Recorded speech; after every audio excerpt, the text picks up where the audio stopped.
ఉత్కంఠభరితంగా సాగిన కరీంనగర్ పార్లమెంట్ ఎన్నికల్లో పోలింగ్ సరళిపై దృష్టి పెట్టారు ప్రధాన పార్టీల అభ్యర్థులు. ఎక్కువ తక్కువ కాకుండా గత ఎన్నికల్లో లాగే అదే పోలింగ్ శాతం నమోదైంది. కాకపోతే పట్టణాల్లోనూ ఈసారి ఉత్సాహం ఓటెత్తింది.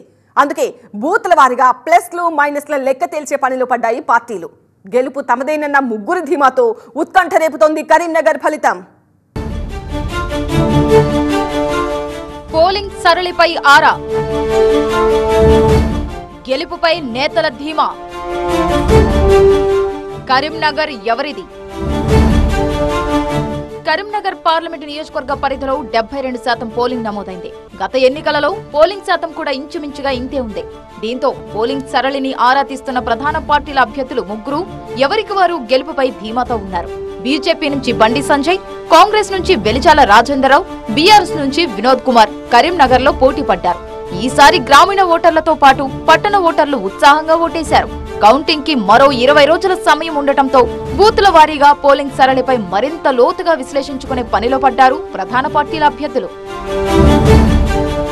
కేంద్ర ప్రభుత్వ పథకాలతో పాటు మోదీ మానియాకు తోడు నియోజకవర్గంలో తాను చేసిన అభివృద్ధి మళ్లీ గెలిపిస్తుంది అన్న నమ్మకంతో ఉన్నారు బండి సంజయ్.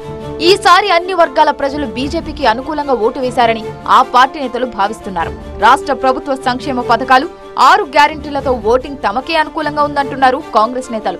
గ్రామీణ ప్రాంతంలో ఓటింగ్ పెరగడం తమకే అనుకూలమన్న ధీమాతో ఉంది కాంగ్రెస్ పార్టీ. క్షేత్రస్థాయిలో పనిచేసిన కార్యకర్తలు నేతలతో మాట్లాడి సమాచారం తెప్పించుకుంటున్నారు. కేంద్ర రాష్ట్ర ప్రభుత్వాల వైఫల్యాలు పార్లమెంట్ ఎన్నికల్లో తమకు అనుకూలించాయని బీఆర్ఎస్ నేతలు భావిస్తున్నారు. ముఖ్యంగా రైతులు, కార్మికులు తమ పార్టీకే ఓటు వేశారన్న నమ్మకంతో గులాబీ పార్టీ నేతలున్నారు. పోలింగ్ బూతుల వారీగా వచ్చిన ఓట్లపై ఆరా తీస్తున్నాయి 3 ప్రధాన పార్టీలు. అసెంబ్లీ నియోజకవర్గాల వారీగా నమోదైన పోలింగ్ శాతం, తమకున్న అనుకూల ప్రతికూల అంశాలపై కూడా లోతుగా లెక్కలేసుకుంటున్నారు నేతలు. అంతేకాకుండా పార్టీల అధినాయకత్వాలు కూడా కరీంనగర్ పార్లమెంట్ నియోజకవర్గంలో పోలింగ్ ట్రెండ్ పై ఆరా తీస్తున్నాయి. ఎవరి లెక్కలు ఎలా ఉన్నా గుంభనంగా ఓటర్లు ఎవరికి జై కుట్టారో తెలిసేది మాత్రం జూన్ 4నే.